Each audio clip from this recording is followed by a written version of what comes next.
अभी अभी क्लास खत्म हुई थी कि मैं पागलों की तरह क्लासरूम से बाहर भागा। मेरे पास यह देखने तक का समय नहीं था कि सामने से आने वाली लड़की कौन है। मैंने सीधे उसे पकड़कर किस कर लिया। ये देखकर आसपास के स्टूडेंट्स की हालत खराब हो गई, क्योंकि जिसे मैंने किस किया था वह पूरी यूनिवर्सिटी में अपने गुस्से के लिए मशहूर लड़की लियू रुयान थी। लेकिन जब मैंने आंखें खोलकर देखा कि सामने यही लड़की है, तो भले ही मुझे पता था कि आज मेरी बुरी तरह पिटाई होने वाली है, फिर भी मैं उसे छोड़ने को तैयार नहीं था, क्योंकि अगर मैंने उसे छोड़ा तो अगले ही पल मेरी जान चली जाती। असल में कुछ देर पहले ही उस बेकार सिस्टम ने मुझे एक कंपल्सरी मिशन दिया था। मुझे 10 सेकंड के अंदर किसी एक इंसान को ढूंढकर 30 सेकंड तक किस करना था, और अगर मैं फेल हो जाता तो सिस्टम सीधे मेरे शरीर को ब्लास्ट कर देता। मैंने इलेक्ट्रॉनिक इंजीनियरिंग डिपार्टमेंट की तरफ देखा, जहां चारों तरफ सिर्फ लड़के ही लड़के थे, इसीलिए मैं पूरी ताकत से बाहर की तरफ भागा। लेकिन मैंने कभी नहीं सोचा था कि जिसे मैंने जल्दबाजी में पकड़ लिया वह लियू रुयान निकलेगी। जब आखिरकार 30 सेकंड का काउंटडाउन खत्म हुआ तो मैंने तुरंत उसे छोड़ दिया। लियू रुयान, पहले मेरी बात सुनो, मैं बस तुम्हारे साथ मजाक कर रहा था। तेरी ऐसी की तैसी, यह कहकर उसने सीधे मेरे चेहरे पर मुक्का मार दिया। लेकिन मुझे पहले से अंदाजा था कि वह हमला करेगी, इसलिए उसका हाथ मेरे चेहरे तक पहुंचने से पहले ही मैंने उसे पकड़ लिया। वाह, जैसा नाम वैसा काम, हाथ तो काफी सॉफ्ट है। मेरी बात सुनते ही लियू रुयान और ज्यादा गुस्सा हो गई। गुस्से से उसका चेहरा लाल हो गया। उसने दांत भींचे और फिर से मुझे लात मारने की कोशिश की, लेकिन इस बार भी मैंने उसे आसानी से रोक लिया। लियू रुयान, मुझे पता है कि तुम मुझे पसंद करती हो, लेकिन इतना भी क्या जल्दी है कि खुद ही मेरी बाहों में आ जाओ। तुम ऐसा करोगी तो मेरे लिए भी मुश्किल हो जाएगी। आसपास खड़े सभी स्टूडेंट्स मुझे ऐसे देखने लगे जैसे मैं पागल हो गया हूँ। इस लड़के का दिमाग खराब है क्या? इसे किस एंगल से लग रहा है कि लियू रुयान इसे पसंद करती है? वह तो साफ साफ इसकी पिटाई कर रही है। इतना भी समझ नहीं आता क्या? तभी किसी ने कहा, कुछ गड़बड़ है, जल्दी देखो। इन दोनों की पोजीशन कुछ ज्यादा ही सस्पिशियस लग रही है। लियू रुयान तो ज्यादा स्ट्रगल भी नहीं कर रही। कहीं ये दोनों सीक्रेटली रिलेशनशिप में तो नहीं है? क्या सच में इनके बीच कुछ चल रहा है? कुछ चल रहा है क्या? मतलब फांग युआन का हाथ उसकी जांघ पर रखा हुआ है। ये दोनों कपल नहीं है तो और क्या है? लियू रुयान जब आसपास के लोगों की बकवास सुन रही थी तो वह गुस्से से कांपने लगी। मेरा हाथ छोड़ो, पहले प्रॉमिस करो कि मुझे नहीं मारोगी। मैं तुम्हें छोड़ूंगी नहीं, तो फिर मैं भी तुम्हें नहीं छोड़ूंगा। मेरी बात खत्म होते ही उसकी आंखें अचानक लाल हो गईं। अगले ही पल उसकी आंखों से आंसू बहने लगे। बचपन से ही वह घर की लाडली बेटी रही थी। उसे कभी किसी ने इस तरह परेशान नहीं किया था। अरे ये रो क्यों रही है? मैं खुद घबरा गया और तुरंत उसका हाथ छोड़ दिया। लियू रुयान ने इंस्टिंक्टिवली मुझ पर हमला करने की सोची, लेकिन अगले ही पल उसे याद आ गया कि वह मुझे हरा नहीं सकती, इसलिए उसने खुद को रोक लिया। आखिर में वह सिर्फ लाल आंखों से मुझे घूरती रही और दांत पीसते हुए बोली, मैं तुम्हें जरूर खत्म कर दूंगी। यह कहकर वह आंसू पोंछते हुए टीचिंग बिल्डिंग से बाहर निकल गई। स्कूल के गेट के बाहर पहुंचते ही वह एक काली कार में बैठ गई। ड्राइवर ने देखा कि उसकी आंखें लाल हैं, तो वह चिंता से बोला, मिस क्या हुआ? क्या किसी ने आपको परेशान किया है? लियू रुयान ने होंठ भींच लिए। उसने कुछ नहीं कहा और सीधे अपना फोन निकाला। फिर उसने एक नंबर मिलाया, लेईहू को तुरंत मेरे पास भेजो, मुझे उससे कुछ काम देना है। फांग युआन, बस इंतजार करो, आज रात मैं तुम्हें शहर की नदी में फेंककर मछलियों का खाना बना दूंगी। दूसरी तरफ डॉर्मिट्री में मैं अपने बिस्तर पर लेटा हुआ था। मेरे दिमाग में अभी भी उसकी लंबी टांगों की याद घूम रही थी। उसकी टांगें सच में बेहद स्मूथ थी, बस उसका गुस्सा बहुत खतरनाक था। दिन भर लोगों को मारने की बातें करती रहती है, जरा भी क्यूट नहीं है। मैं धीरे धीरे बड़बड़ा ही रहा था कि अचानक मुझे याद आया कि सिस्टम का रिवॉर्ड अभी तक कलेक्ट नहीं किया। जैसे ही यह ख्याल आया, मैंने तुरंत अपने दिमाग के अंदर मौजूद सिस्टम को खोल लिया। वहां बैकपैक में एक कार्ड चुपचाप पड़ी हुई थी, टोंग बेई फिस्ट टेक्निक। मैंने बिना एक सेकंड गंवाए उसे लर्न पर क्लिक कर दिया। अगले ही पल एक बेहद विशाल और डरावनी इंफॉर्मेशन स्ट्रीम मेरे दिमाग और शरीर में घुस गई। यहाँ तक कि टोंग बेई फिस्ट की खासियत की वजह से मेरी हड्डियां भी असाधारण रूप से मजबूत हो गई। अरे वाह, क्या मैं सच में स्टील बोन्स वाला इंसान बन गया हूँ? अगर किसी दिन कंस्ट्रक्शन साइट पर काम करने चला गया तो शायद मैं भी एक दिन में 1000 रुपए कमाने वाला ताकतवर आदमी बन जाऊंगा। मैं अभी बिस्तर पर लेटा मजे कर ही रहा था कि अचानक नीचे से एक तेज और गुस्से भरी आवाज गूंज उठी, फांग युआन बाहर निकल। मैं उछल कर बैठ गया। अरे नहीं, ये तो लियू रुयान की आवाज है। मुझे जल्दी कहीं छिप जाना चाहिए, लेकिन अगले ही पल मैंने सोचा, रुको जरा, वह तो लड़की है, वह लड़कों के हॉस्टल में कैसे घुस सकती है? मुझे डरने की क्या जरूरत है? लेकिन तभी एक जोरदार धमाका हुआ। धड़ाम! डॉर्मिट्री का दरवाजा किसी ने लात मारकर खोल दिया। मैंने सिर उठाकर देखा तो लियू रुयान दरवाजे पर खड़ी थी। फांग युआन, मैं नीचे से इतनी देर से तुम्हें बुला रही हूँ, क्या तुम बहरे हो गए हो? मैं बेबस होकर बोला, दीदी कम से कम मुझे रिएक्ट करने का थोड़ा समय तो देती। ये लड़कों का हॉस्टल है, आपको कोई आइडिया भी है? हॉस्टल वार्डन ने आपको रोकने की कोशिश भी नहीं की। चुप रहो और मेरे साथ चलो। ये कहते हुए वह सीधे मेरी तरफ बढ़ी और मेरा हाथ पकड़कर घसीटने लगी, लेकिन जैसे ही उसका हाथ मेरे करीब आया, मैंने फिर से उसे पकड़ लिया। मेरे ऐसा करते ही उसका गुस्सा फिर भड़क उठा। तुम चल रहे हो या नहीं? नहीं। लेकिन तभी उसकी आंखें अचानक धुंधली हो गईं और वह रोने जैसी शक्ल बनाने लगी। दोपहर में तुमने मुझे किस किया, मेरी टांग भी छुई, और अब मैं सिर्फ चाहती हूँ कि तुम मेरे साथ थोड़ी देर टहल लो, फिर भी तुम तैयार नहीं हो? अरे अरे नहीं दादी माँ, कृपया मत रोइए, मैं चलता हूँ, ठीक है? मेरी बात खत्म होते ही उसने मेरा हाथ पकड़ लिया और मुझे खींचते हुए हॉस्टल से बाहर ले गई। रास्ते भर तमाशा देखने वाले स्टूडेंट्स शोर मचाते रहे। मैंने कहा था ना, ये दोनों जरूर रिलेशनशिप में हैं। फांग युआन की तो लॉटरी लग गई। लियू रुयान का परिवार बहुत अमीर और पावरफुल है। हाय राम, ये कितने क्यूट लग रहे हैं। देखो देखो देखो लियू रुयान अभी भी उसका हाथ पकड़े हुए है। इन दोनों की केमिस्ट्री तो कमाल है। चारों तरफ लोगों की बातें सुनकर मैं परेशान हो गया। मैंने उसकी तरफ देखा और कहा, दीदी क्या आप मेरा हाथ छोड़ सकती हैं? अगर बाद में मुझे गर्लफ्रेंड नहीं मिली तो जिम्मेदारी आपकी होगी। ठीक है, मैं जिम्मेदारी लूंगी। मैंने उसकी आंखों में झांका। उन आंखों में ऐसा लग रहा था जैसे वह मुझे 10,000 बार मार देना चाहती हो। आपकी शक्ल देखकर तो मुझे बिल्कुल भरोसा नहीं हो रहा। लियू रुयान मन ही मन सोच रही थी। रुको बस थोड़ा और सब्र, जब मैं तुम्हें सही जगह ले जाऊंगी तब देखना तुम्हारा क्या हाल करती हूँ। मैंने पूछा, वैसे आप मुझे आखिर ले कहाँ जा रही हैं? स्कूल के पीछे वाले जंगल में। रुको, तुम उस मशहूर छोटे जंगल की बात कर रही हो? हाँ, मैं चौंक गया। अरे दीदी इतनी जल्दी भी क्या है, हम तो आधे दिन पहले ही मिले हैं। अपने आप को इतना सस्ता मत बनाइए। ज्यादा से ज्यादा दोपहर वाली बात में मैं थोड़ा नुकसान सह लेता हूँ। आप चाहो तो मेरी टांग भी छू सकती हो, हम बराबर हो जाएंगे। तुम्हारे दिमाग में हर समय ऐसी गंदी बातें ही क्यों चलती रहती हैं? मैंने कहा था टहलने जा रहे हैं, टहलने, समझे? अब मेरी भी त्योरियां चढ़ गईं। अरे जंगल में ले जाने की बात तुमने की और गंदा मुझे बोल रही हो, तो फिर मैं नहीं जा रहा, मैं वापस हॉस्टल जा रहा हूँ। ठीक है, मान लिया कि मैं गलत हूँ। अब खुश? कुछ देर बाद वह मुझे स्कूल के पीछे वाले जंगल में ले आई। ये जगह पहले से ही काफी अंधेरी थी। ये स्कूल के कपल्स की सबसे पसंदीदा जगह मानी जाती थी। रात के समय अगर कोई किसी झाड़ी को हटाकर देख ले तो शायद किसी कपल को रंगे हाथों पकड़ सकता था। मैंने चारों तरफ देखते हुए कहा, लियू रुयान यहाँ तो बहुत अंधेरा है, मुझे डर लग रहा है, क्यों ना हम थोड़ा पास खड़े हो जाएं। ये कहते हुए मैंने उसकी कमर पकड़ने के लिए हाथ बढ़ाया, लेकिन मेरा हाथ उसे छू भी नहीं पाया था कि उसने मुझे धक्का देकर दूर कर दिया। बदतमीज, फिर से मेरा फायदा उठाने की कोशिश कर रहे हो? फायदा क्या? मुझे सच में अंधेरे से डर लग रहा है। यहाँ तो कुछ दिखाई ही नहीं दे रहा। कुछ दिखाई नहीं दे रहा, बहुत अच्छा, ले हूँ, बाहर आओ। मैं अभी समझ भी नहीं पाया था कि क्या हो रहा है। एक सेकंड पहले तक वह बेचारा बनने का नाटक कर रही थी और अगले ही पल वह खतरनाक शेरनी बन गई। मैं मुंह भी नहीं खोल पाया था कि पीछे से एक तेज पंच की हवा महसूस हुई। लेकिन अब मेरी फिजिकल एबिलिटी पहले जैसी नहीं थी। मैंने आराम से साइड स्टेप लिया और हमला बचा लिया। लई हूँ तो वहीं हैरान रह गया। उसने 40 साल तक संडा और फाइटिंग आर्ट्स की ट्रेनिंग की थी। उसने सोचा था कि किसी कॉलेज स्टूडेंट पर स्नीक अटैक करना आसान होगा। उधर लियू रुयान भी स्तब्ध रह गई। तुमने कहा था कि यहाँ कुछ दिखाई नहीं दे रहा। मैंने हंसते हुए कहा, तुम लोग तो बिल्कुल स्पोर्ट्समैनशिप नहीं मानते। मुझे बचते देखकर उसका गुस्सा और बढ़ गया। आज अगर मैंने तुम्हारी पिटाई नहीं की तो मेरा गुस्सा कभी शांत नहीं होगा। लई हूँ, इसे बांध दो। लई हूँ ने भी समय बर्बाद नहीं किया और सीधे मुझे लात मारने के लिए दौड़ा। उसने सोचा पहला अटैक बच गया तो वह उसकी किस्मत ही, देखता हूँ अब कैसे बचता है। लेकिन अगले ही पल कड़क की आवाज आई। फिर लई हूँ दर्द से चिल्लाने लगा और अपनी टांग पकड़कर जमीन पर बैठ गया। मैंने मुस्कुराकर कहा, लियू रुयान आपके बॉडीगार्ड कुछ खास नहीं है, उन्हें घर भेज दीजिए और दूध पीने दीजिए। कम से कम यहाँ आकर शर्मिंदा तो नहीं होंगे। मेरे तानों के बावजूद लियू रुयान जैसे कुछ सुन ही नहीं रही थी। उसके चेहरे पर सिर्फ शौक था। लई हूँ उसके परिवार के सबसे ताकतवर फाइटर्स में से एक था, लेकिन वह मेरे सामने एक मूव भी नहीं टिक पाया। वह मुझे घूरते हुए बोली, फांग युआन, क्या तुमने पहले मार्शल आर्ट सीखी है? कुछ ज्यादातर इंटरनेट से सीखा है। मैं सिस्टम वाली बात तो बता नहीं सकता था। दीदी आपको अंदाजा भी नहीं है कि ए रैंक मार्शल आर्ट्स कितनी ताकतवर होती है। अगर आपने अगली बार भी मेरे सामने अकड़ दिखाई तो मैं सीधे ड्रैगन सबड्यूइंग 18 पाल्म्स जैसी टेक्निक निकाल दूंगा, फिर देखना चक्कर आते हैं या नहीं। मैंने चारों तरफ देखा और कहा, कोई और हेल्पर बचा है क्या? अगर नहीं तो मैं वापस जाकर सोने वाला हूँ। लेट नाइट जागना हेल्थ के लिए अच्छा नहीं होता। लियू रुयान मुझे जाते हुए देखती रही। गुस्से में उसके दांत तक किटकिटा रहे थे, लेकिन वह मेरे खिलाफ कुछ कर भी नहीं सकती थी। मैं ज्यादा दूर नहीं गया था कि अचानक पीछे से उसकी चीख सुनाई दी। उसी समय मेरे दिमाग में सिस्टम की जानी पहचानी आवाज भी गूंज उठी। नया मिशन जारी किया गया है, लियू रुयान को खतरे से बचाओ। मिशन पूरा होने पर होस्ट को लकी ड्रॉ व्हील का एक मौका मिलेगा। क्या होस्ट मिशन स्वीकार करता है? मैंने तुरंत पूछा। अगर मैं एक्सेप्ट न करूं तो होस्ट का शरीर स्वतः ब्लास्ट कर दिया जाएगा। ठीक है, मैं एक्सेप्ट करता हूं। मैंने मन ही मन गाली दी। ये सिस्टम हर बात पर शरीर उड़ाने की धमकी क्यों देता है? मेरे पास मना करने का ऑप्शन ही कहां है? अगली बार से सीधे ऑटो एक्सेप्ट मोड ही चालू कर दो। आदेश प्राप्त हुआ। होस्ट के लिए ऑटो मिशन एक्सेप्ट मोड सफलतापूर्वक चालू कर दिया गया है। तभी उन लोगों में से एक आदमी जोर से हंस पड़ा। तू लियू परिवार की बड़ी बेटी है ना? हमने तुझे पकड़ने के लिए ही अगवा किया है। हम लोग सिर्फ पैसों को मानते हैं, किसी की पहचान या बैकग्राउंड को नहीं। तू चाहे लियू परिवार से हो या फिर जो परिवार से, अगर हमारे हाथ लग गई तो चुपचाप झुककर रहना पड़ेगा। अगर बॉस ने खास तौर पर मना न किया होता तो अब तक तेरी हालत और भी खराब कर देते। यह कहते हुए वह आदमी अपना गंदा हाथ लियू रुयान की तरफ बढ़ाने लगा, लेकिन उसका हाथ अभी उसके चेहरे तक पहुंचा भी नहीं था कि अचानक उसकी बांह में तेज दर्द उठा। मैंने उसका हाथ पकड़ रखा था। देखो, तुम लोग पैसों के लिए काम करते हो तो करो, मुझे उससे कोई दिक्कत नहीं है, लेकिन इस चेहरे को अभी तक मैंने भी नहीं छुआ, तो तुम्हारे जैसे गंदे हाथ इसे छूने की हिम्मत कैसे कर सकते हैं? ली मंग दर्द से दांत पीसने लगा। धत तेरे की,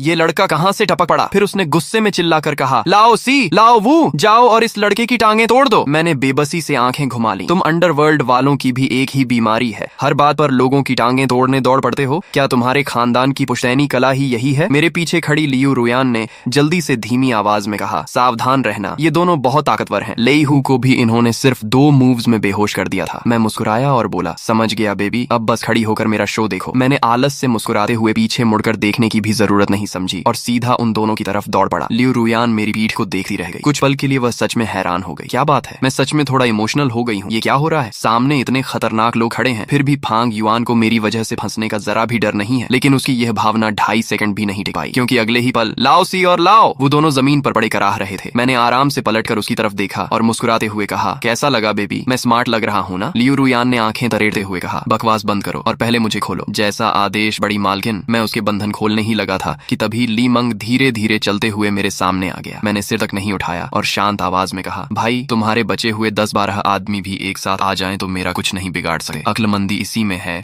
कि अभी यहाँ से निकल जाओ, अगर नहीं गए तो थोड़ी देर बाद मैं सच में किसी को नहीं छोड़ूंगा। लेकिन ली मंग जाने की बजाय बस ठंडी हंसी हंस दिया। उसे देखकर मेरा गुस्सा भी चढ़ गया। अरे यार, मैंने इतनी शांति से समझाया फिर भी नहीं मान रहे। ली मंग ने तिरस्कार से कहा, लड़के अब देखा हूँ तू कितना अकड़ता है। उसकी बात सुनते ही मेरा चेहरा बदल गया। मैं तुरंत बोला, भाई साहब मैं तो मजाक कर रहा था, मैं अभी लियू रुयान को दोबारा बांध देता हूँ। ये कहकर मैंने लियू रुयान को फिर से बांध दिया, फिर एहतियात के तौर पर खुद को भी बांध लिया। इसके बाद मैंने मासूम चेहरे से कहा, भाई साहब अब ठीक है ना? देखिए मैं कितना समझदार इंसान हूँ। तो फिर तुम खुद ही खोल कर देख लो। मैं लगभग रोने ही वाला था। यह बेवकूफ सिस्टम सच में मेरी जिंदगी बर्बाद कर रहा था। पहले इसने मुझे सबके सामने लियू रुयान को किस करने पर मजबूर किया, अब उसी लियू रुयान को बचाने का मिशन दे दिया। अब हालत ये हो गई थी कि न मैं उसे बचा पाया और ऊपर से खुद भी फंस गया। तभी ली मंग ने अपने बॉस को फोन लगाया। बॉस काम हो गया, पैसे कब मिलेंगे? फोन के दूसरी तरफ से जवाब आया, फिक्र मत करो, जैसे ही लियू परिवार शहर के बीच वाली जमीन छोड़ देगा तुम्हें तुम्हारा पैसा मिल जाएगा। उसी समय लियू परिवार की हवेली में एक नौकर तेजी से ऊपर भागा। मुसीबत हो गई। क्या हुआ? इतना घबराए क्यों हो? मिस के पर्सनल बॉडीगार्ड सानहू का फोन आया था। उसने बताया कि बड़ी मिस का अपहरण हो गया है। क्या? ये सुनते ही पूरे कमरे का माहौल बदल गया। किसकी इतनी हिम्मत हो गई कि फेंगचेंग में लियू रुयान का अपहरण कर ले? उसी समय फोन फिर बज उठा। हेलो लियू साहब, कैसे हैं आप? जो जियांग, क्या तुमने मेरी बहन का अपहरण करवाया है? दूसरी तरफ से हंसी की आवाज आई। अरे अरे लियू साहब, आप क्या कह रहे हैं? मुझे कुछ समझ नहीं आ रहा। मैं तो सिर्फ यह बताने के लिए फोन कर रहा हूँ कि शहर के बीच वाली जमीन पर हमारे जो परिवार की नजर है, बेहतर होगा आप उसे हथियाने की कोशिश न करें, वरना कहीं मेरी तलवार गलती से आपकी तरफ न घूम जाए। अच्छी तरह सोच लीजिए, अगर अगली बार मैं फोन करूं तो शायद इतनी शांति से बात न करूं। यह कहकर उसने फोन काट दिया। लियू लिंगचुआन का चेहरा गंभीर हो गया। चेनमो को भेजो, अगर वह मेरी बहन का पता नहीं लगा पाया तो अपना सिर लेकर मेरे सामने आए। दूसरी तरफ उस परित्यक्त फैक्ट्री में ली मंग ने मुझे कई जोरदार लातें मारी। आहिस्ता भाई साहब, अभी कार में बहुत देर बैठा था, पैर पहले से ही सुन्न है। मेरी बात सुनकर वह और भड़क गया। ये लड़का अभी भी मजाक कर रहा है। फिर उसने चिल्लाकर कहा, लाओ सी, इसे ऊपर ले जाओ और खत्म कर दो। मैं हंस पड़ा। वाह, मरने से पहले भी मैं हंस सकता हूँ। अगर ऊपर जाकर जैक्सन से मुलाकात हुई तो मेरी तरफ से एक फूल जरूर देना, मैं उसका बहुत बड़ा फैन हूँ। कुछ देर बाद फैक्ट्री की ऊपरी मंजिल पर पहुंचकर मैंने कहा, तुम मुझे ऊपर इसलिए लाए हो क्या कि मेरे साथ चांद देखने का इरादा है? लेकिन मैं उस तरह का इंसान नहीं हूँ। चुप रहो, उस आदमी ने गुस्से से कहा। तुम वही हो ना जिसे लोग लियू रुयान का बॉयफ्रेंड कह रहे हैं? कैसा बॉयफ्रेंड? हम तो बस क्लासमेट्स हैं। तुम इतने गॉसिप लवर क्यों हो? मेरी बात खत्म भी नहीं हुई थी कि ली मंग ने फिर एक लात मार दी। फिर उसने मोबाइल निकाला और वह वीडियो चलाया जिसमें मैं और लियू रुयान हॉस्टल के बाहर उलझे हुए दिखाई दे रहे थे। अब भी कहोगे कि तुम दोनों का कोई रिश्ता नहीं है? मान लो तुम दोनों बॉयफ्रेंड गर्लफ्रेंड हो। मैंने आंखें घुमाई। भाई तुम किडनैपर हो या एंटरटेनमेंट रिपोर्टर? तुम्हें मेरे और लियू रुयान के रिश्ते से इतना मतलब क्यों है? फिर मैंने अचानक नाटक करते हुए कहा, ओ अब समझा, तुम चाहते हो कि मैं और लियू रुयान रिलेशनशिप में आ जाएं, फिर हमें लाइव स्ट्रीम कराकर प्रोडक्ट बेचवाओ और खूब पैसा कमाओ। वाह क्या प्लान है। तेरे प्रोडक्ट की ऐसी की तैसी। ली मंग चिल्लाया। सीधा जवाब दे, क्या तुम उसका बॉयफ्रेंड हो या नहीं? मैंने तुरंत हाथ खड़े कर दिए। हाँ हाँ, हमारा एक बच्चा भी है, हम बॉयफ्रेंड गर्लफ्रेंड हैं। अब कृपया बंदूक नीचे कर लो, हिलना मत। अभी ली मंग ने अपने बॉस को फोन मिलाया। बॉस पक्का हो गया, ये लड़का सच में लियू रुयान का बॉयफ्रेंड है। फोन के दूसरी तरफ से आवाज आई, ठीक है, इसे साफ सुथरे तरीके से खत्म कर दो, कोई सबूत नहीं बचना चाहिए। लेकिन बॉस, अगर फेंगचेंग यूनिवर्सिटी का एक स्टूडेंट गायब हो गया तो मामला बड़ा हो जाएगा। ज्यादा सवाल मत पूछो, जो कहाँ है वही करो। फोन कट गया। मैंने मन ही मन सोचा, धत्त तेरे की। ली मंग ने मेरी तरफ देखा। लड़के अब मुझे दोष मत देना, गलती तुम्हारी है कि तुम गलत लोगों से टकरा गए। मैं मुस्कुराया। तुम्हें सच में लगता है कि तुम मुझे खत्म कर दोगे? क्यों नहीं? उसने बंदूक लहराई। मैंने कहा, अच्छा है कि तुम्हारे पास सिर्फ एक बंदूक है। असल में मैं सिर्फ अंदाजा लगा रहा था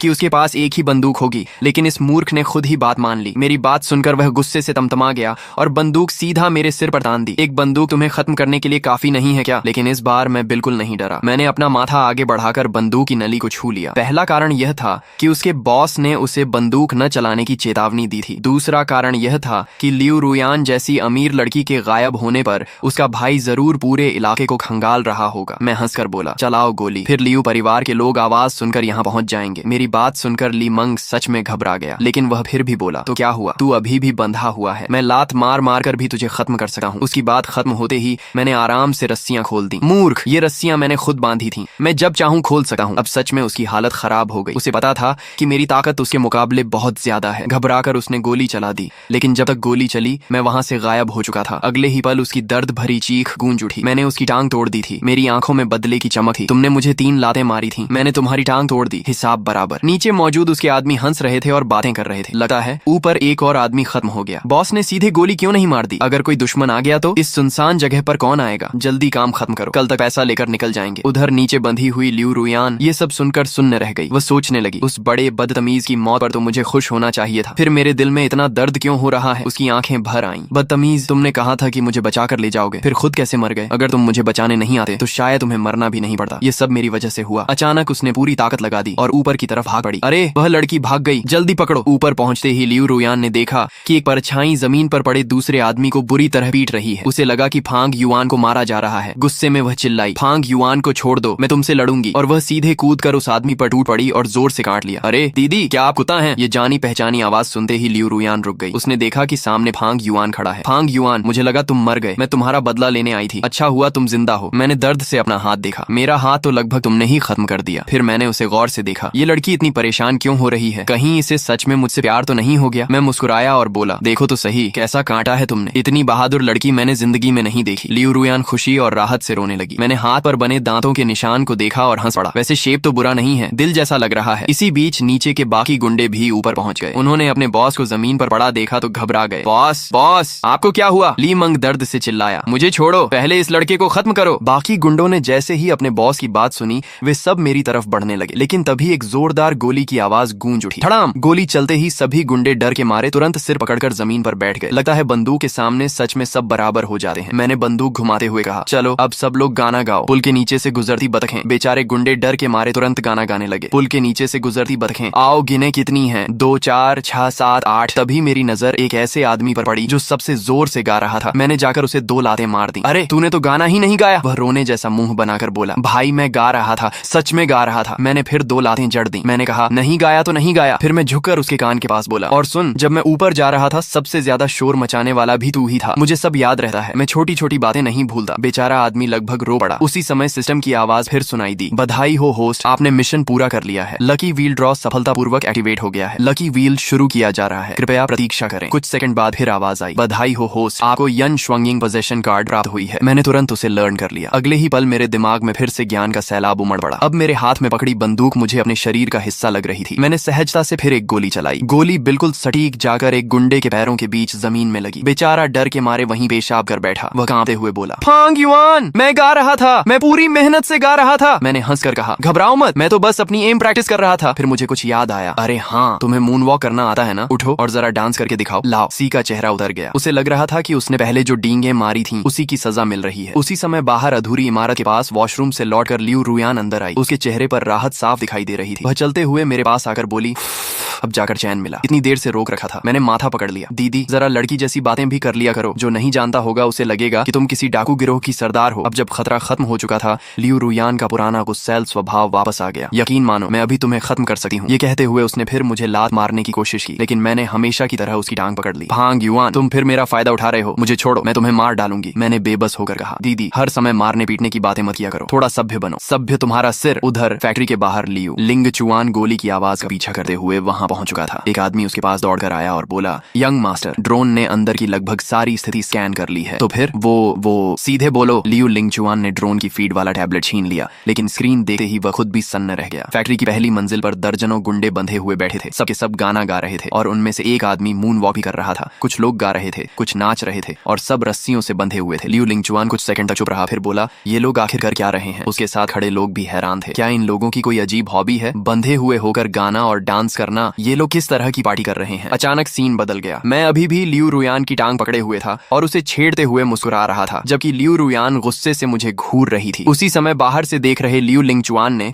मुझे एक नजर में पहचान लिया। तो सच में यही है। उसका चेहरा गुस्से से भर गया। असल में जब उसकी बहन गायब हुई थी, तब उसने फेंगचेंग यूनिवर्सिटी के कैंपस फोरम पर वह वीडियो देखी थी, जिसमें मैं सबके सामने लियू रुयान को किस कर रहा था। उसे लगा कि मैं पहले प्यार का नाटक कर रहा था और असल में किडनैपिंग की साजिश में शामिल था। गुस्से में उसने कहा, इंफ्रारेड स्नाइपर राइफल मुझे दो। पास खड़े चेन मो ने जल्दी से कहा, यंग मास्टर, मुझे नहीं लगता कि फांग युआन मिस के अपहरण में शामिल है। बहस मत करो, बंदूक दो। इस समय लियू लिंगचुआन किसी की बात सुनने की हालत में नहीं था। उसे सिर्फ इतना दिख रहा था कि मैं उसकी बहन को परेशान कर रहा हूँ। मजबूरी में चेन मो ने उसे राइफल दे दी। उधर मैं और लियू रुयान अभी भी बहस कर रहे थे। तभी अचानक मेरे सिर पर एक लाल इंफ्रारेड डॉट दिखाई दी। मैं तुरंत सन्न रह गया। धत तेरे की, इस बार गलती हो गई। लेकिन मैं अभी सोच ही रहा था कि क्या करूं कि अचानक लियू रुयान ने मुझे जोर से धक्का देकर जमीन पर गिरा दिया और खुद मेरे ऊपर आ गई। वह स्नाइपर राइफल है, तुम भाग जाओ। मैं पीछे रुकर उन्हें रोकती हूँ। उसकी बात सुनकर मैं कुछ सेकंड के लिए चुप रह गया। अभी कुछ देर पहले तक जो लड़की मुझे मारने की धमकी दे रही थी वह अचानक मुझे काफी प्यारी लगने लगी। धत, मैं सच में इमोशनल हो रहा हूँ क्या? अगले ही पल मैंने फैसला कर लिया, नहीं मैं भागूंगा नहीं। मैंने उसकी तरफ देखकर कहा, बेबी इस बार भी बस मेरा शो देखो। फिर मैं तेजी से पलटा, धड़ाम, एक गोली चली और फैक्ट्री में घुसने वाला आदमी सीधा जमीन पर गिर पड़ा। मैंने सीना चौड़ा करके कहा, आज यान श्वंगिंग मोड एक्टिवेट है, मुझसे भिड़ना मतलब खुद मुसीबत बुलाना। लेकिन अगले ही पल बाहर से दर्जनों लोग फैक्ट्री में घुस आए। वे सब चिल्ला रहे थे, यंग मास्टर, यंग मास्टर। तब जाकर मुझे एहसास हुआ कि मामला मेरी सोच से कहीं ज्यादा गंभीर है। मैंने हैरानी से चारों तरफ देखा, अरे बाप रे, मेरी गोलियां तो इतनी भी नहीं है। तभी एक आदमी तेजी से आगे आया, मिस मैं चेन मो हूँ, अभी जो अंदर आया था वह आपके बड़े भाई थे, वह आपको बचाने आए थे। ये सुनते ही मेरे पैरों तले जमीन खिसक गई। क्या? मैंने अपने होने वाले बड़े साले को ही गोली मार दी? उधर जमीन पर पड़े लियू लिंग चुआन ने दर्द से कराहते हुए कहा, यह लड़का, इसकी एम बहुत खतरनाक है। अगर मैंने बुलेट प्रूफ वेस्ट नहीं पहनी होती तो आज सीधे ऊपर पहुंच गया होता। भैया! लियू रुयान घबराकर दौड़ी और उसे उठाने लगी। उसकी आंखों में चिंता साफ दिखाई दे रही थी। लियू लिंग चुआन ने उसे घूरा, तुम्हें याद भी है कि मैं तुम्हारा भाई हूँ? वह लड़का तुम्हें इतनी देर से परेशान कर रहा था। मैंने इंफ्रारेड डॉट इसलिए लगाई थी ताकि तुम उसे 2-4 थप्पड़ मारकर अपना गुस्सा निकाल लो, लेकिन तुमने तो उल्टा उसकी रक्षा शुरू कर दी। असल में जब वह फैक्ट्री के पास पहुंचा था तो उसने मुझे और लियू रुयान को ध्यान से देखा था। हम दोनों लगातार बहस कर रहे थे, एक दूसरे को खींच रहे थे और साफ लग रहा था कि हम मजाक कर रहे हैं। कहीं से भी किडनैपिंग जैसी बात नहीं लग रही थी। लेकिन उसे अपनी बहन को मेरे हाथों परेशान होते देख गुस्सा आ गया था। इसीलिए उसने सोचा था कि थोड़ा डराकर बहन को बदला लेने का मौका दे देगा। किसे पता था कि लियू रुयान खुद मेरे सामने ढाल बनकर खड़ी हो जाएगी। लियू लिंग चुआन ने आह भरते हुए कहा, पुरानी कहावत सही है, बेटी बड़ी हो जाए तो घर में नहीं रुकती। तुम पर बिल्कुल फिट बैठी है लियू रुयान। लियू रुयान ने जल्दी से कहा, मुझे कैसे पता चलता कि वह आप थे? मुझे लगा था कि आप किडनैपर्स के साथी हैं। और फिर आज फांग युआन मेरी वजह से 2 बार मरते मरते बचा है। मैं बस और मत समझाओ। लियू लिंग चुआन ने आंखें घुमाई और फिर मेरी तरफ देखा, लड़के ये निशानेबाजी कहाँ सीखी? मैं तुरंत मुस्कुराया, सीएफ खेल खेलकर। कुछ लोगों को शक था कि मैं कोई छिपा हुआ मार्शल आर्ट्स मास्टर हूँ जो पहाड़ों से निकल कर आया है, क्योंकि नॉवेल्स में अक्सर ऐसा ही होता है। लेकिन लियू लिंग चुआन ने पहले ही मेरी पूरी बैकग्राउंड चेक करवा ली थी। मेरी जिंदगी में ऐसा कोई मास्टर कभी था ही नहीं, इसलिए सीएफ वाली बात सुनकर वह भी चुप हो गया। फिर उसने अचानक पूछा, सुना है कि तुमने सबके सामने मेरी बहन को छेड़ा था? मैंने तुरंत सिर हिलाया, नहीं, मैं और लियू रुयान सिर्फ अच्छे क्लासमेट्स हैं, हमारे बीच कुछ नहीं है। अच्छा, अब भी मानने को तैयार नहीं? ये कहकर उसने अपना मोबाइल निकाला और एक वीडियो चला दी। मैंने स्क्रीन पर नजर डाली और लगभग बेहोश होते होते बचा। वह साफ HD वीडियो थी जिसमें मैं लियू रुयान को किस कर रहा था। मैंने सिर पकड़ लिया, हे भगवान, तुम लोगों के पास कोई काम नहीं है क्या? हर समय कपल वीडियो सेव करके रखते हो? उधर लियू रुयान का चेहरा पूरी तरह लाल हो चुका था। वह जल्दी से बोली, भैया ये बस एक गलत फहमी थी। लियू लिंग चुआन ने भौं उठाई, गलत फहमी? तो किस गलत फहमी थी? या फिर इसका तुम्हारी टांग पकड़ना गलत फहमी थी? फिर उसने अपनी बहन की तरफ देखा, तुम अभी भी इस लड़के का बचाव कर रही हो? मैं तो तुम्हारा बदला लेने की कोशिश कर रहा हूँ। लेकिन लियू रुयान उसकी बात समझ ही नहीं रही थी। वह बोली, भैया आप इस मामले में मत पड़िए, मैं अब बची नहीं हूँ। लियू लिंग चुआन ने गहरी सांस ली, तुम्हें तो इस लड़के ने पूरी तरह अपने पक्ष में कर लिया है और तुम मुझे दूर रहने को कह रही हो। फिर उसने मेरी तरफ देखा और बोला, कल रात हमारे घर डिनर पर आना। फिर उसने धीरे से जोड़ा, वैसे भी आज रात मेरी बहन को बचाने के लिए तुम्हारा धन्यवाद करना बनता है। लेकिन लियू लिंग चुआन के दिमाग में कुछ और ही चल रहा था। वह सच में चाहता था कि मैं उसके घर खाने पर आऊं। मैंने उसकी तरफ देखा, फिर लियू रुयान की तरफ देखा। उसकी आंखों में अभी भी मुझे मार डालने वाली चमक थी। मैं मन ही मन सोचने लगा, पगली तू तो मौका मिलते ही मुझे खत्म कर देगी,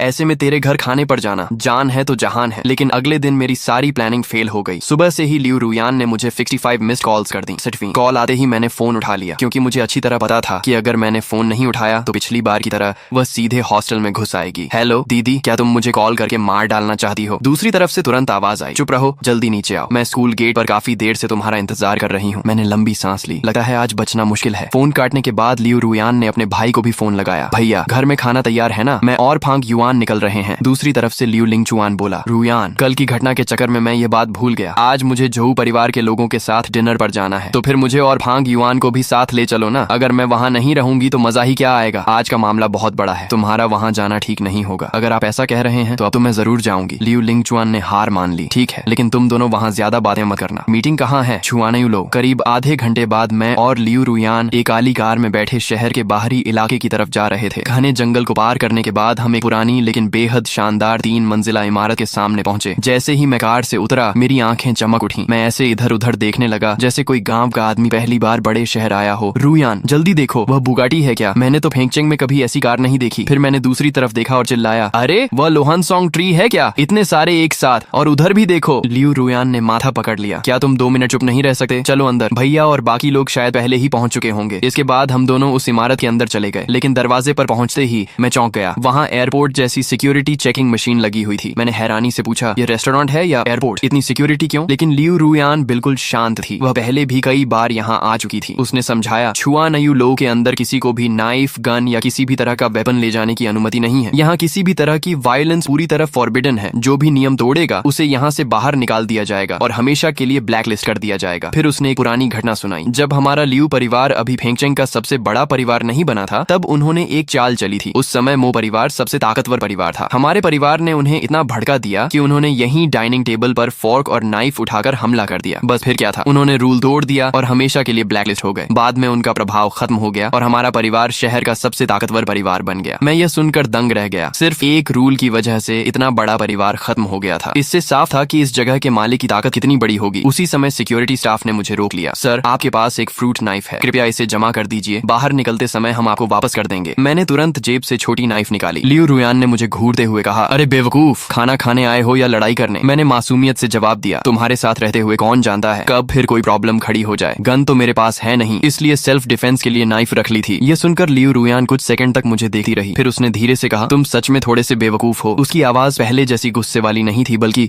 उसमें हल्की सी नरमी आ गई थी। उसकी आवाज अनजाने में पहले से कहीं ज्यादा नरम हो गई थी। दिल में उसे थोड़ा सा इमोशनल भी महसूस हुआ। सोचा नहीं था कि फांग युआन मेरी सुरक्षा की भी चिंता करेगा। मैंने होंठ सिकोड़ लिए। तुम ही बेवकूफ हो पगली। मैंने फ्रूट नाइफ सिक्योरिटी गार्ड को थमा दी। इसे संभाल कर रखना। मैंने इसे सुपरमार्केट से 5 रुपए 80 पैसे में खरीदा था। अगर खो गई तो 6 रुपए देने पड़ेंगे। मेरी बात सुनते ही लियू रुयान ने शर्म से अपना माथा पकड़ लिया और मुझे खींचकर आगे ले गई। बहुत शर्मिंदगी हो रही है। कुछ ही देर में हम दूसरी मंजिल पर पहुंच गए। गलियारे के दोनों तरफ शानदार प्राइवेट रूम्स बने हुए थे। उनके नाम भी बड़े खूबसूरत थे। एक नदी का वसंत जल, फरवरी की गलियां, 3 सूर्यों का शुभ संकेत, चारों समुद्रों की हवाएं। इसी बीच गलियारे में टंगी एक कैलीग्राफी पेंटिंग पर मेरी नजर पड़ी और मैं वहीं रुक गया। उस पर लिखे शब्द कुछ जाने पहचाने लग रहे थे। लियू रुयान ने हैरानी से पूछा, क्या हुआ? तुम जैसे आदमी को भी कैलीग्राफी समझ आती है? फिर उसने मजाक उड़ाया, जो 5 रुपए 80 पैसे का हिसाब रखता है उसे ऐसी आर्ट की क्या समझ होगी? मैंने सिर खुजलाया। सच कहूं तो मुझे भी ज्यादा समझ नहीं है, लेकिन ये लिखावट बहुत जानी पहचानी लग रही है। ऐसा लग रहा है जैसे मैंने इसे पहले कहीं देखा हो, शायद मेरे स्टडी रूम में। बस अब ज्यादा मत उड़ो। लियू रुयान ने आंखें घुमाई। यहाँ लगी सारी कैलीग्राफी बड़े मास्टर्स की बनाई हुई है। तुम्हारे घर का लेवल क्या है जो ऐसी चीजें वहाँ लगी हो? यकीन करो या मत करो, हमारा परिवार भी कभी बहुत बड़ा था। छोड़ो भी, मेरे भाई ने तुम्हारी पूरी बैकग्राउंड चेक कर ली है। अब चलो, भैया काफी देर से इंतजार कर रहे होंगे। लेकिन मैं अब भी उस कैलीग्राफी को देखकर सोच रहा था कि मैंने उसे पहले कहाँ देखा है। तभी सीढ़ियों से एक महिला नीचे उतरी। वह बिल्कुल हमारे सामने आकर रुकी। उसने सफेद चिपाओ पहन रखी थी और बेहद खूबसूरत लग रही थी। मैंने जैसे ही उसका चेहरा देखा, फिर से वहीं ठिठक गया। अजीब बात है, ये चेहरा भी मुझे इतना जाना पहचाना क्यों लग रहा है? मैंने अनजाने में पूछ लिया, मिस, क्या हम पहले कहीं मिल चुके हैं? मेरी बात सुनकर लियू रुयान की आंखें फैल गईं। उसे लगा कि मैं उस महिला से फ्लर्ट कर रहा हूँ। वह जल्दी से बोली, फांग युआन, ये छुआनयू लो की जनरल मैनेजर हैं, कुछ भी मत बोलो। फिर उसने सम्मान से कहा, हेलो मैनेजर सू। इसके बाद उसने मेरा हाथ पकड़ा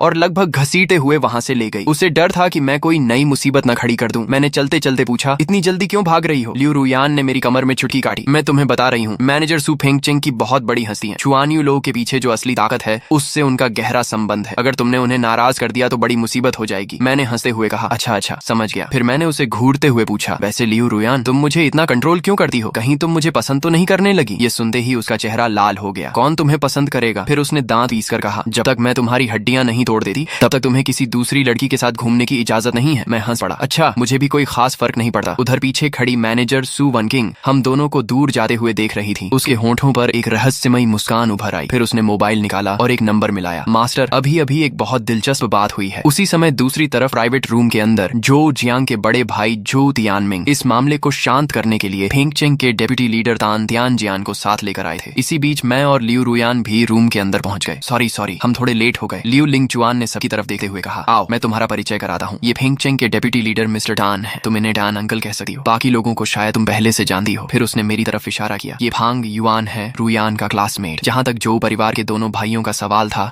लियू रुयान ने उन्हें पूरी तरह इग्नोर कर दिया। ये देखकर झो जियांग का चेहरा गुस्से से लाल हो गया। आखिर उनका परिवार भी शहर के बड़े परिवारों में गिना जाता था, लेकिन एक लड़की ने उन्हें पूरी तरह नजरअंदाज कर दिया था। अगर उसके बड़े भाई ने उसे रोका न होता तो शायद वह वहीं टेबल पलट देता। तान तियानजियान मुस्कुराए। रुयान, काफी समय बाद मिल रहे हैं। आखिरी बार जब मैंने तुम्हें देखा था तब तुम्हारा पहला जन्मदिन था। तुम्हारे पिता और मैं पुराने दोस्त हैं। आओ बैठो, यहाँ सब अपने लोग हैं। लेकिन लियू रुयान ने तुरंत जवाब दिया, तन अंकल, अपने लोग वाली बात मैं नहीं मान सकती। जिसने मेरा अपहरण करवाया था वह यहीं बैठा है। ऐसे में मैं आराम से कैसे बैठ जाऊं? यह सुनकर तान तियानजियान के चेहरे पर असहज मुस्कान आ गई। उन्होंने तुरंत झो तियानमिंग की तरफ देखा। झो तियानमिंग फौरन खड़ा हो गया। मिस लियू, जो कुछ हुआ वह मेरे छोटे भाई की मूर्खता थी। आज हम खास तौर पर आपसे माफी मांगने आए हैं। उम्मीद है कि आप हमें माफ कर देंगी। लियू रुयान हल्का सा हंस पड़ी। तान अंकल, अगर मैं झो परिवार के सभी लोगों का अपहरण कर लूं, उन्हें पूरी रात बांध कर रखूं और अगले दिन आकर सॉरी बोल दूं, तो क्या सब ठीक हो जाएगा? यह सुनते ही तान तियानजियान का चेहरा गंभीर हो गया। उन्हें समझ आ गया कि अगर आज कोई ठोस कदम नहीं उठाया गया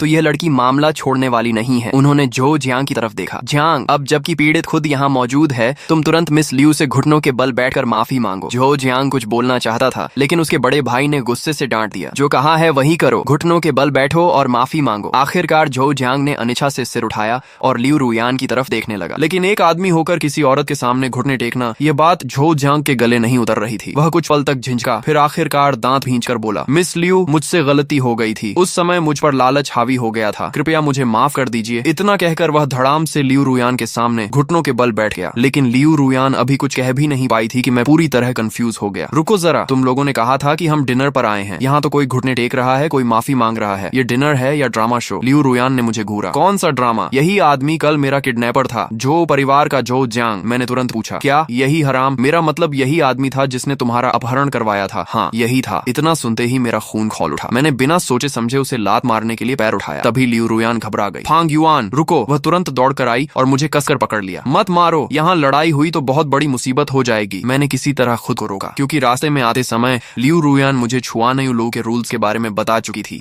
लेकिन तभी सिस्टम फिर से उछल पड़ा। Automatic mission mode activated. 30 second के अंदर झो जियांग को अपंग बना दो। Mission success, lucky wheel reward. Mission failure, system punishment. मैंने मन ही मन चिल्लाया, तू पागल है क्या? अभी अभी तो सुना कि यहाँ लड़ाई नहीं करनी। क्या तू मुझे मरवाकर ही मानेगा? लेकिन तभी घुटनों पर बैठा झो जियांग मेरी तरफ देकर हंस पड़ा। उसे पता था कि मैं यहाँ कुछ नहीं कर सकता। उसने उंगली दिखाकर कहा, मारना, अगर हिम्मत है तो मुझे यहीं पीट कर दिखा। बस उसकी यही बात आखिरी साबित हुई। मैंने झटके से लियू रुयान की पकड़ छुड़ाई और पूरी ताकत से एक लात उसके पैरों के बीच दे मारी। अगले ही पल झो जियांग की दर्दनाक चीख पूरे प्राइवेट रूम में गूंज उठी। हर कोई सन्न रह गया। जो तियानमिंग का चेहरा सफेद पड़ गया। वह भागकर अपने भाई के पास पहुंचा। जो जियांग दर्द से जमीन पर तड़प रहा था और उसके कपड़ों पर खून के निशान दिखने लगे थे। जो तियानमिंग कांपती उंगली से मेरी तरफ इशारा करते हुए बोला, तू पागल है क्या? इतना जोर से मारा? तू हमारे जो परिवार की वंश बेल ही खत्म कर देगा। ये कहकर उसने तुरंत टेबल पर रखा फोन उठाया और एम्बुलेंस बुलाने लगा। लेकिन तभी लियू लिंगचुआन ने उसका फोन छीन लिया। मिस्टर जो, इतनी सी चोट के लिए हंगामा करने की जरूरत नहीं है। इस मामले की जिम्मेदारी हमारा लियू परिवार लेगा। जो तियानमिंग गुस्से से कांप उठा। लियू लिंगचुआन, भले ही हमारा परिवार तुमसे कमजोर हो, लेकिन हर बात सहन नहीं कर सकता। इस मामले में कोई समझौता नहीं होगा। तभी बगल में बैठे तान तियानजियान बीच बचाव के लिए आगे आए। प्रेसिडेंट लियू जो जियांग की हालत काफी खराब है, पहले एम्बुलेंस बुला लेते हैं, कहीं जान का खतरा न हो जाए। लेकिन लियू लिंगचुआन ने बिना पलक झपकाए जवाब दिया, नहीं, आज झो जियांग अपने पैरों पर चलकर ही यहाँ से बाहर जाएगा। तान तियानजियान का चेहरा बदल गया। प्रेसिडेंट लियू, क्या आप सच में मेरे खिलाफ जाने की सोच रहे हैं? मत भूलिए, सिटी सेंटर प्रोजेक्ट की फाइनल अप्रूवल अभी भी मेरे हाथ में है। लेकिन लियू लिंगचुआन बिल्कुल शांत रहा। वह बस अपने हाथ में पकड़े टी कप को सहलाता रहा। तो क्या हुआ अगर रिश्ते खराब हो जाएं? इतना कहते ही प्राइवेट रूम के पीछे लगा बड़ा स्क्रीन डिवाइडर धीरे धीरे खुल गया। उसके पीछे एक आदमी आराम से बैठकर चाय पी रहा था। जैसे ही तान तियानजियान ने उसे देखा, वह उछल पड़ा। हन सर। असल में लियू लिंगचुआन को पहले से अंदाजा था कि तान तियानजियान सिटी सेंटर प्रोजेक्ट का दबाव डालकर झो परिवार को बचाने की कोशिश करेगा। इसलिए उसने पहले ही एक बैकअप प्लान तैयार कर लिया था और फेंगचेंग के सर्वोच्च लीडर हान जिंगशान को यहाँ बुला लिया था। हान जिंगशान धीरे धीरे उठकर बाहर आए। असल में लिंगचुआन ने मुझे सिर्फ डिनर के लिए बुलाया था, लेकिन यहाँ बैठकर मैंने कुछ ऐसी बातें सुन ली जो शायद नहीं सुननी चाहिए थी। फिर उन्होंने तान तियानजियान की तरफ देखा। क्या मैं गलत कह रहा हूँ? तान तियानजियान के माथे पर पसीना आ गया। हान सर, आप मजाक कर रहे हैं। हम लोग हमेशा निष्पक्षता और न्याय की बात करते हैं। हान जिंगशान की आंखें ठंडी हो गईं। निष्पक्षता? क्या किसी प्रोजेक्ट को लेकर दूसरों को धमकाना तुम्हारे हिसाब से निष्पक्षता है? उन्होंने आगे कहा, लियू ग्रुप ने इस प्रोजेक्ट के लिए बहुत मेहनत की है, सबने देखा है। नियम और योग्यता दोनों के हिसाब से प्रोजेक्ट उन्हीं का बनता है। तान तियानजियान के पास कोई जवाब नहीं था। वह सिर्फ सिर झुकाकर खड़ा रहा। असल में उसे भी पता था कि प्रोजेक्ट लियू परिवार का ही हक था, लेकिन कुछ पुराने मामलों की वजह से वेई परिवार ने उसके खिलाफ सबूत पकड़ रखे थे। इसलिए वह मजबूरी में झो परिवार का साथ दे रहा था। उसे यह नहीं पता था कि झो परिवार अब वेई परिवार के लिए सिर्फ एक इस्तेमाल किया हुआ मोहरा बन चुका था। लियू रुयान के किडनैपिंग प्लान के फेल होने के बाद वेई परिवार उन्हें पहले ही छोड़ चुका था। तभी हान जिंगशान ने गंभीर आवाज में कहा, तियानजियान, आज मैं तुमसे बहुत निराश हूँ। अगली मीटिंग में तुम पूरे डिपार्टमेंट के सामने सेल्फ क्रिटिसिज्म करोगे